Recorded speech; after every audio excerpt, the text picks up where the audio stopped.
Yo, para gamer sekalian, selamat datang kembali di channelku.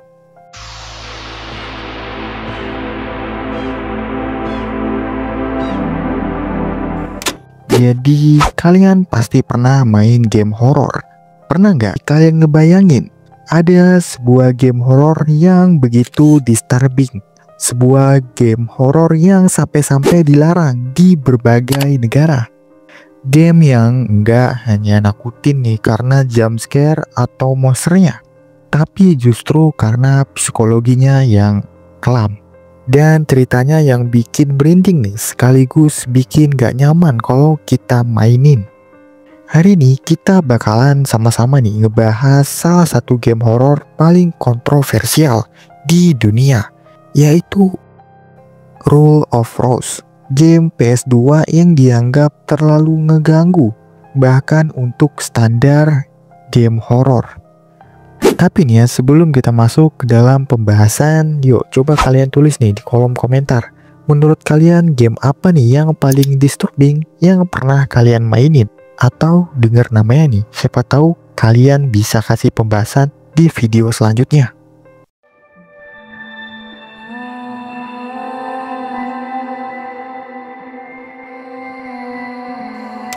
Rule of Rose dirilis tahun 2006 untuk PS2 nih. Game ini dikembangkan oleh Punchline Studio Jepang yang juga bikin game unik seperti Calyp.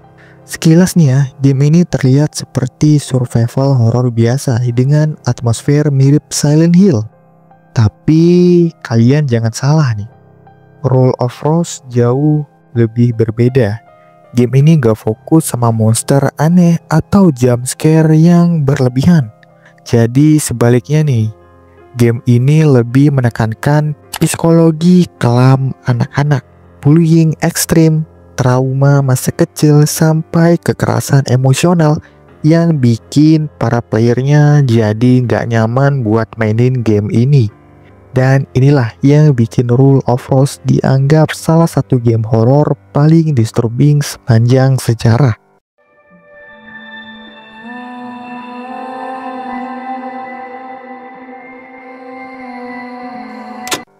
Jadi ceritanya nih ngikutin seorang wanita bernama Jennifer yang tiba-tiba terjebak di dunia yang aneh. Sebuah panti asuhan yang penuh dengan anak-anak yang misterius. Tapi nih ya, yang bikin game ini makin nyeremin bukan sekedar settingannya. Anak-anak di panti asuhan ini ngebentuk sebuah kelompok yang bernama Red Crayon Aristocrat. Mereka memperlakukan Jennifer jadi seperti budak.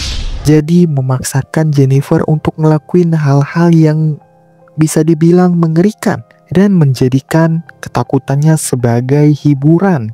Jadi di sepanjang perjalanan, para player perlahan menyadari kalau semua kejadian ini punya kaitannya dengan masa lalu yang Jennifer alami. Rule of Rose bukan cuma horor fisik, tapi juga horor psikologis tentang trauma masa kecil yang terus menghantui hingga dewasa. Itulah kenapa meskipun gameplaynya relatif ya bisa dibilang sederhana, tapi cerita game ini bisa bikin orang yang mainin game ini bener-bener ngerasa jadi nggak nyaman.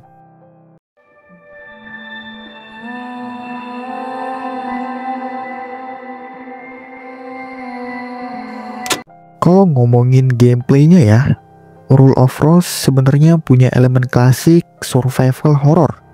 Jadi dia punya eksplorasi area yang sempit dan menyeramkan. Ada juga item management seperti di Resident Evil. Terus ada pertarungan dengan senjata seadanya. Tapi nih ya, banyak orang yang nganggap sistem combatnya yang cukup kaku dan agak bikin para player bosan ya. Musuhnya juga kebanyakan anak-anak berbentuk monster-monster yang aneh, dan cara bertarungnya yang lambat serta nggak responsif. Tapi di balik kekurangannya nih, justru elemen horor inilah yang memperkuat atmosfer horor game ini. Karena para player bakalan dibuat merasa lemah dan enggak berdaya. seolah-olah benar-benar menjadi Jennifer nih yang terjebak dan penuh teror.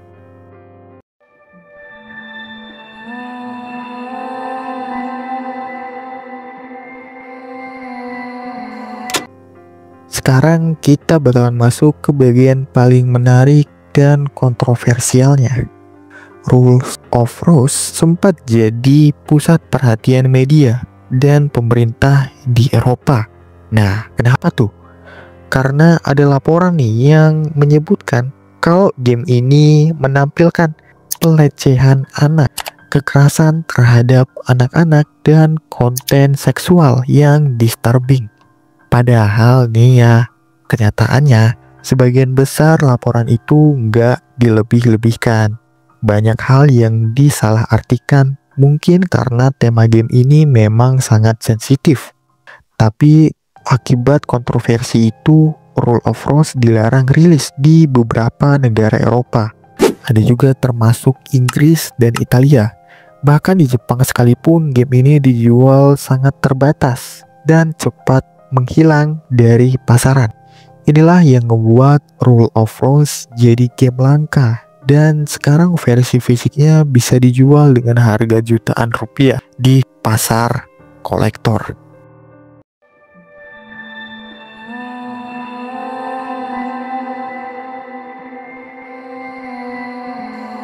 Yuk, kita bisa bahas nih kelebihan dari game Rule of Rose. Kelebihan yang bisa kita lihat di sini, cerita dan atmosfer Rule of Rose benar-benar unik sih. Dia berani mengangkat sisi gelap masa kecil yang jarang disentuh game-game lain. Jadi soundtracknya hunting banget, bikin suasana makin gak nyaman sih. Grafik unik, ukuran PS2 juga detail, terutama ekspresi karakter-karakter yang ada di game ini. Setelah main, game ini bukan tipe yang langsung bisa kita lupakan ya. Justru meninggalkan rasa gak enak yang bisa bertahan cukup lama sih. Karena mainin game ini bisa bikin kita jadi ingat masa-masa lalu kita ya. Apalagi yang pernah dibully.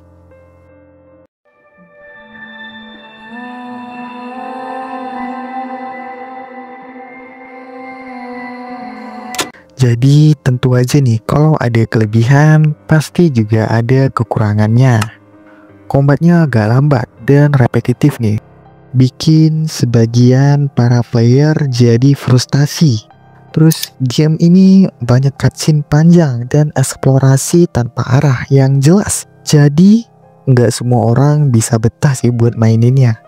Karena banyak salah paham dari media, akhirnya image dari game ini jadi lebih buruk dari kenyataannya. Tapi justru karena semua kontroversi itu, Rule of Rose jadi game legendaris yang dibicarakan sampai sekarang sih. Jadi apakah Rule of Rose benar-benar pantas buat dilarang? Atau sebenarnya game ini hanya jadi korban salah paham karena mengangkat tema yang lumayan sensitif? Yang jelas, Rule of Rose berhasil meninggalkan jejak besar nih di dunia game horor. Bukan karena gameplaynya, tapi karena cerita dan atmosfer disturbing yang gak ada duanya sih dari game ini. Kalau kalian penasaran dan pernah cobain main game ini, coba dong tulis nih di kolom komentar. Apakah game ini memang se-disturbing itu atau memang cuma biasa-biasa aja? Tulis di kolom komentar ya. Jangan lupa like kalau kalian suka dengan video ini dan subscribe untuk dukung channel ini. Oke, bye.